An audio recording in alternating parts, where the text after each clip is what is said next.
priait seul dans des endroits isolés. En ces jours, il vint qu'il sortit de Jérusalem par la porte des poissons pour s'entretenir avec le Seigneur. Jésus marche sur la route de Jérusalem. Montage en parallèle, Jésus dans le temple. Un fidèle s'approche de lui. Le fidèle. Rabbi, il est écrit dans la loi, aime ton prochain comme toi-même. Mais qui est le prochain? Jésus répond mystérieux. Un homme sur la route de Jérusalem fut attaqué par des bandits. Il fut laissé pour mort après avoir été dépouillé. Jésus est poignardé et chute. Les bandits lui prennent sa bourse et s'enfuient. Jésus dans le temple reprend son histoire. Un sacrificateur passa, il allait officier dans le temple. Il se détourna de l'homme. Puis vint un légiste qui allait pareillement au temple. Il n'aida pas non plus le malheureux. Un samaritain vint enfin. C'est ainsi que je rencontrai le Sauveur. Il gisait dans son sang, sonné par les coups. Je le pris sur mon cheval et le conduisis à une auberge.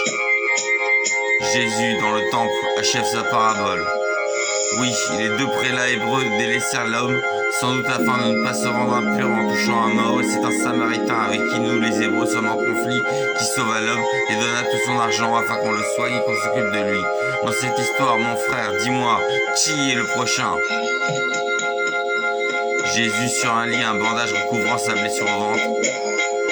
Merci mon frère. Qui es-tu? Comment te remercier? Moi, Kerbero. Le Seigneur est dans le cœur de tous, Christ. Pas seulement dans l'arche, dans le temple.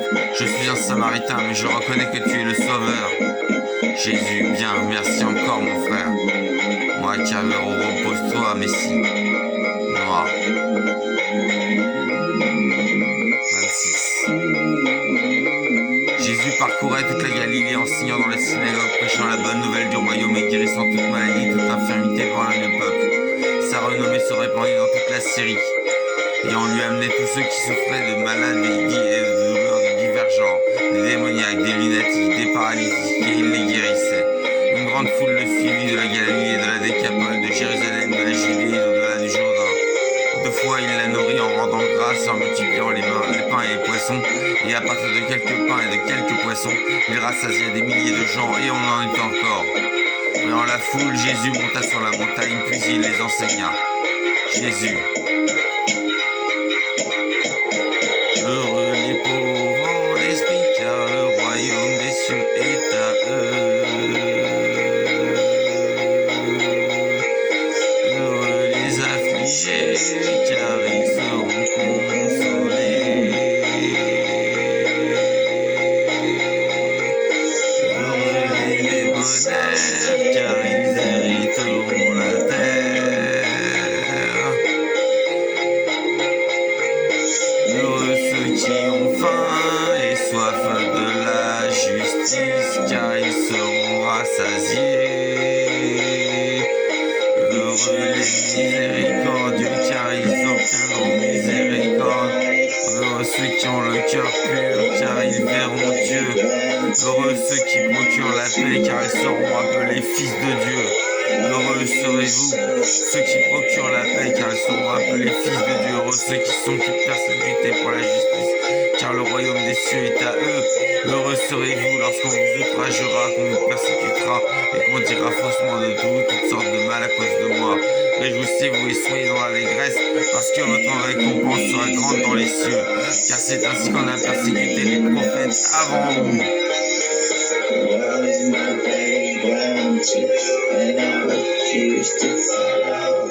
Vous êtes le sel de la terre, mais si le sel perd de sa saveur, avec quoi la lui rendra-t-on? Il ne sert plus qu'à être jeté dehors et foulé aux pieds par les hommes.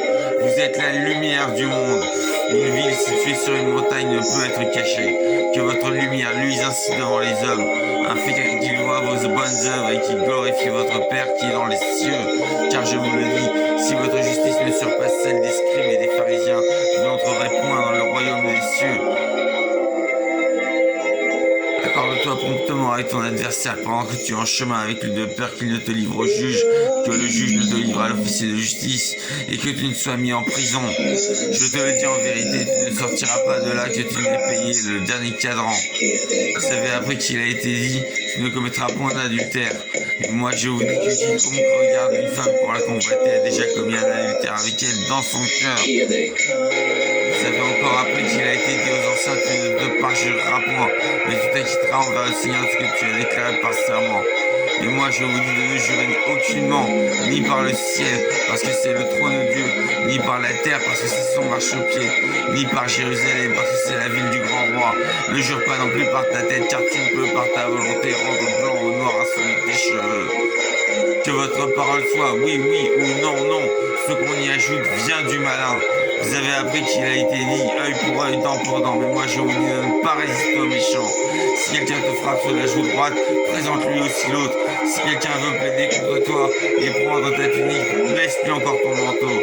Si quelqu'un se force à faire 1000, fais-en 2 avec lui. Donne à celui qui te demande et ne détourne pas de celui qui veut emprunter de toi. Vous avez appris qu'il a été dit, tu aimeras ton prochain et tu haïras ton ennemi. Mais moi je vous dis, aimez vos ennemis, bénissez ceux qui vous maudissent. Faites du bien à ceux qui vous haïssent et priez pour ceux qui vous maltraitent et qui vous persécutent, afin que vous soyez fils de votre Père qui est dans les cieux, car il fait lever son soleil sur les méchants et sur les bons, et il fait pleuvoir sur les justes et sur les injustes. Si vous aimez ceux qui vous aiment, quelle récompense méritez-vous? Et si vous savez seulement vos frères, que faites-vous d'extraordinaire? Soyez donc parfaits, comme votre Père Céleste est parfait. I can say